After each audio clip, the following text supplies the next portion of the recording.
everyone, this is Brittany from B Design, and today we're going to be doing a Facebook cover photo in Gimp, the free and open source image program similar to Photoshop. If you go over to gimp.org, you can see the download button right here in red. And if you click on that and install that to your computer, you can get started. But I also wanted to show you that if you go up to the download tab up here on the navigation bar and click on that and then scroll down about halfway down the page, you will see that there are older versions of Gimp. And sometimes when you watch these tutorial videos, you may notice that the tools look a little different or things may just seem a little different to you. And that's probably because they're running a different version of Gimp. I believe that I'm running 2.10.14, which is this version right here. And so if you ever notice that, that may be the reason. And if you wanted to get an older version just to do that, that's how you would do that. So let's go over here and get started to the Facebook cover photo. And what I wanted to talk to you about is that Facebook from time to time will change the sizing of their photos. As of right now, at the recording of this video, the sizes are 360 pixels tall by 820 pixels wide, but that's only on a desktop screen. If you notice the red and the blue areas, those are areas that on mobile, it's going to be different sized. So on mobile, we're going to be 48 pixels less tall and 180 pixels less in width. So what we need to do is to create an image that is going to be 360 pixels tall by 820 pixels wide, but all of our content that we want to be seen, like the name of our group or whatever you want to put in there, is going to be in this white safe zone. So let's go over to Gimp and let's get started. Now we have the opening screen of Gimp.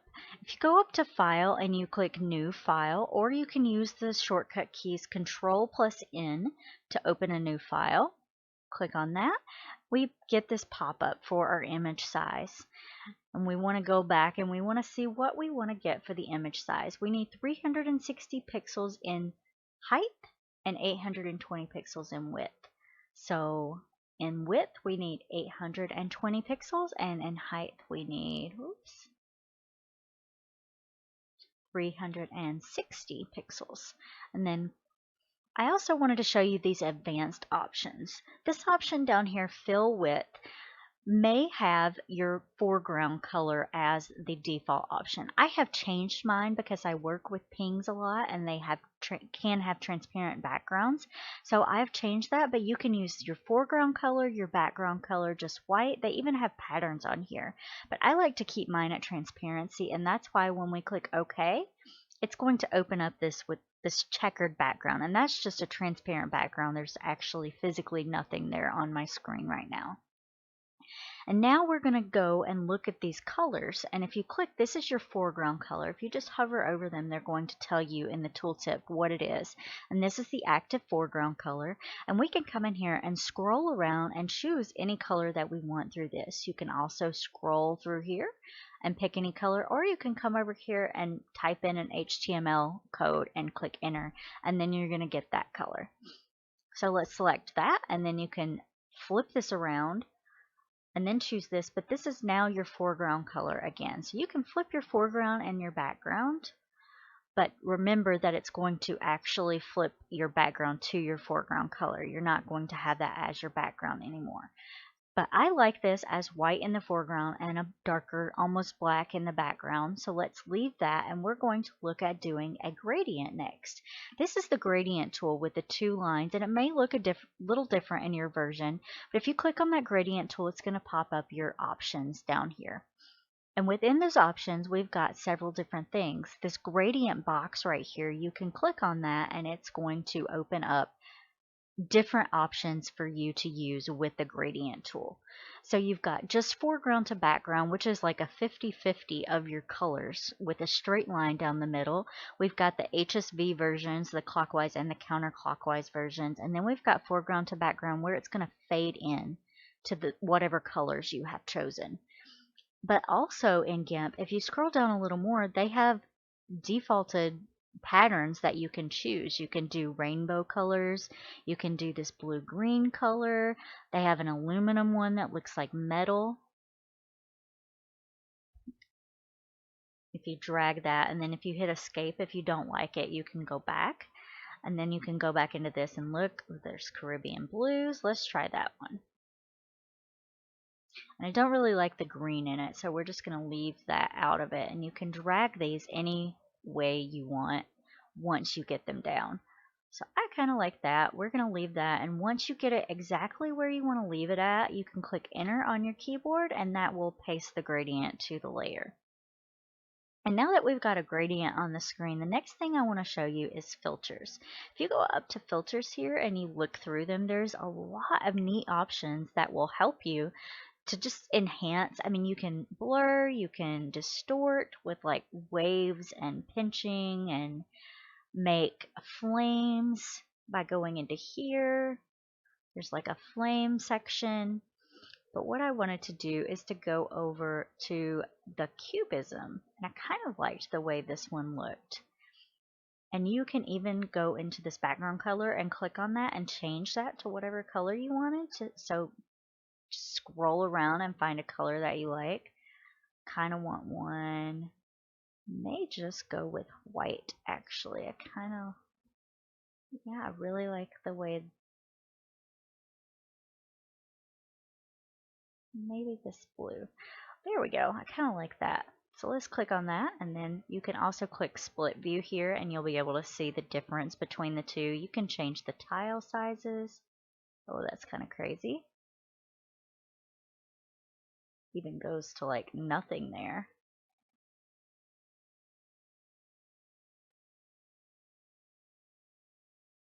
There's about where we had it, I think was about 5. So you can come over here, and if you can't get it exactly, and just click 5 and then hit enter. It was maybe a little bit more than that, and then we'll click the arrow keys and click it up to maybe 7. 7 looks really good. So we're going to leave that and unclick our split view. You don't have to do that, but you can. And then click OK, and that's going to apply that to your background.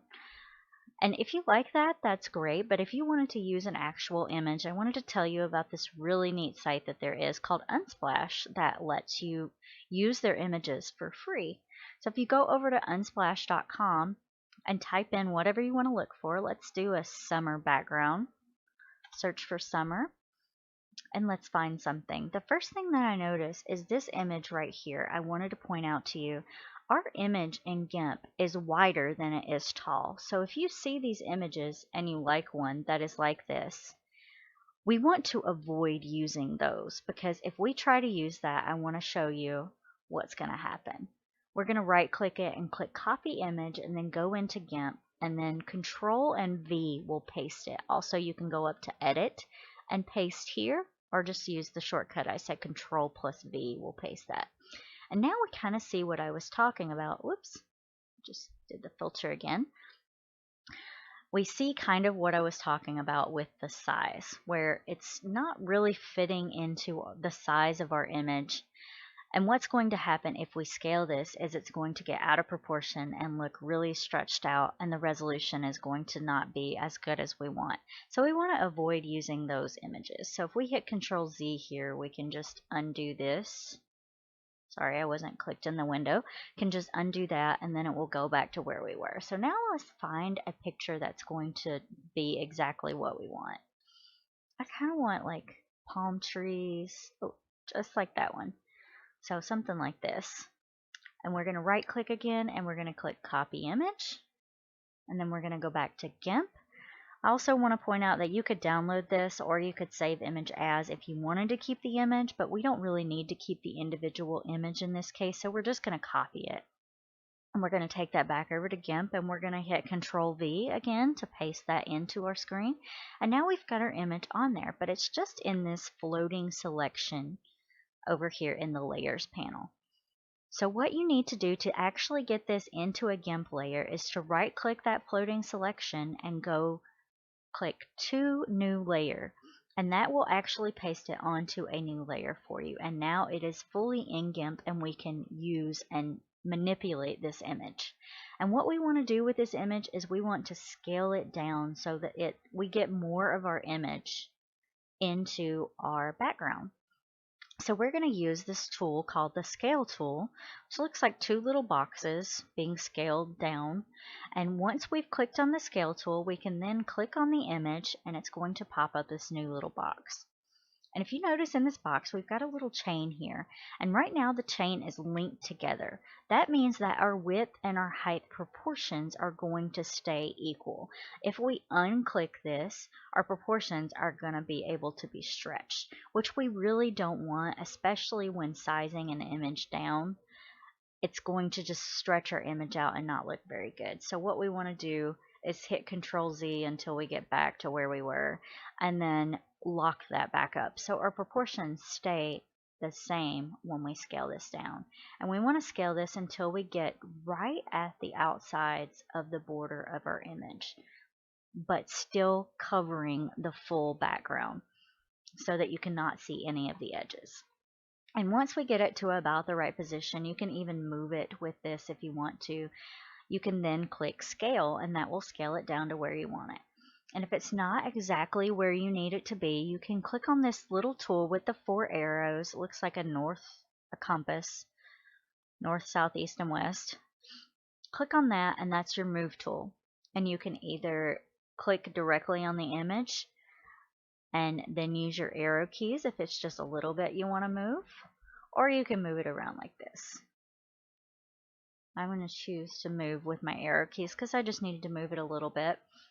And once we're happy with that, let's move on to the text. And next we're going to do the text tool, and that is this big A symbol on mine, and it may look a little different on yours, but this is the version that I have. And we've got the text tool, and come over here and approximately where you want your text to be, you're going to click, and we're going to type in our group name.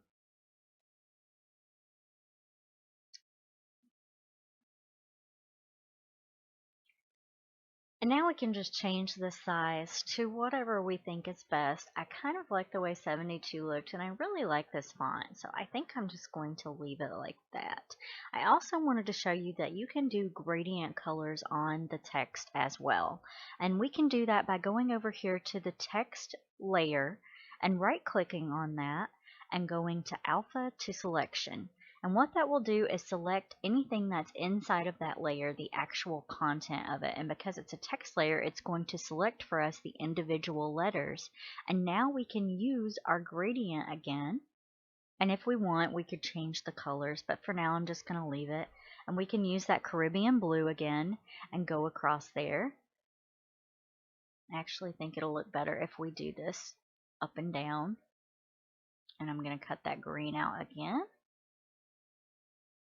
And then once I'm done with that, I'm going to click enter and that will apply it. And now you can click Control All and that will select all. Or you can also go up to select and do all here. And if you select on a different layer, you'll be able to see what it looks like. And I don't know if you can tell, but it makes it a little harder when you pick colors that are in your background to use to actually read the word. So what we want to do is we want to create a distance gap with a drop shadow. And we will go do that by going to Filters, Light and Shadow, and Drop Shadow. But first we have to click on the right layer because I clicked off of it. So now we need to go back to the text layer. We need to go to Filters, Light and Shadow, and then Drop Shadow. And that will bring up this little box, and it's really hard to see the drop shadow at first because this blur radius is fairly high. But if we click in this bar and drag down, or you can use these little arrow keys or even type in the number and drag it down, we'll be able to see now that we've got a drop shadow down there. And this little chain link may look familiar from when we scaled the image, and this is linking our X and our Y values together. So once we move, it's going to move the X and the Y the same amount. So we can move that down, but we can also unclick it then, and if we want to move it around just a little bit differently, we can then do that. I want to just put it a little behind it so that it gives it a little distance from the water, and it's still a little difficult to see. So we're going to bring the opacity up a little bit.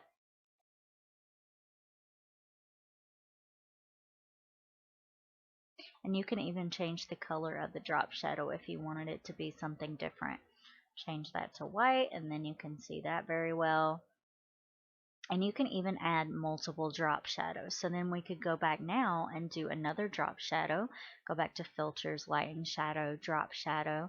And it's got the same default settings in it again. So we want to drag that down. We want to change our color to white. And this time, let's put it on the bottom to give it kind of an outline or a stroke feel. And we've got to bring the opacity back up. Once we do that, we've got kind of a border on our name now, and you can read it a lot better. I still think I preferred it as white, so what I want to do now is actually to take the drop shadows off and to go back to what I had with the white. And to do that, I'm going to use that same command, Control Z, to undo. You can also go up to Edit and click Undo, but I'm just going to use the shortcut Control Z. And I'm going to keep hitting that until I get all the way back to where I was white. Once I get back to that, I'm going to hit Control A to select all again. Make sure that I like what I'm looking at. And now we need to align the text with the background. So what we want to do is to make sure that we have the text group selected, text layer selected, and then we're going to hold down the Shift key and select what we want to align it with, which is the background layer, which actually it's a little confusing because we have the background layer here, but this is just the layer that we created. And you can see that if you click this off, you can see that we created that background layer. You can even right click here and delete that because we don't even need that anymore. We want to make sure that we are on our text layer. And then we want to click on this Align tool, which is like two little bars with a little ruler aligning next to it on my screen. We're going to click on that, and it's going to pop up this little box. But if we do anything right now, it's not actually going to move our text around. So what we need to do is actually click inside that text box and then go back and align it, and it is going to align it to our canvas size. And once we have it aligned to the vertical middle and the horizontal middle, which is within our safe zone, we're going to be ready to save this file. So let's go over here and click on another layer. Go back to the Move tool, Control Alt, just so we can see everything that we need to see. And it looks really good. Now I want to talk to you about saving images in Gimp. If we go up to File and we just click on Save here, what this save is going to do is save an XCF file, which is a Gimp file that is actually going to save all of your layers, all of your text, so you can go back into that file and re-edit anything that you need to edit. But you're not going to be able to use that XCF file if you want to put that onto Facebook. So what we actually need to do to save this file to use it is to export it. And we're going to go back to File and click Export As, and we want to name this image whatever you feel like naming it. I'm just going to name mine Cover.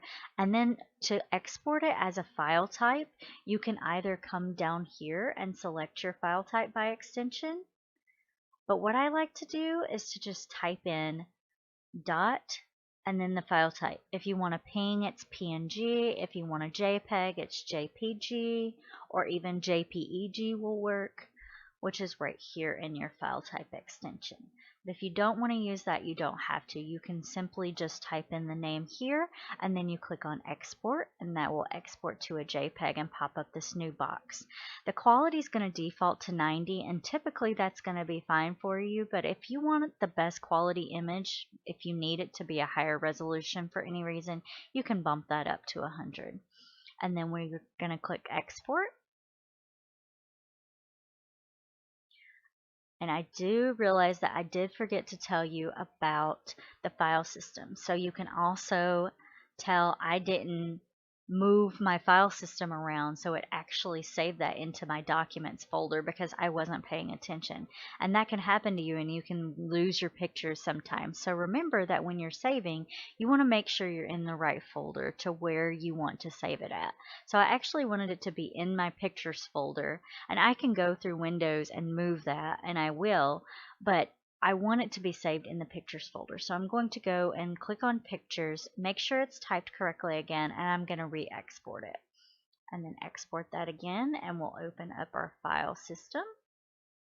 And I'm going to go into documents and actually delete that cover photo that I put in the wrong place. And then we're going to go over to pictures, open up our image, and all done, and it is ready to be put on Facebook. You can upload this directly into your Facebook cover photo and you are all set. Thank you for watching, and if you liked this video, please like and subscribe my channel. Thank you.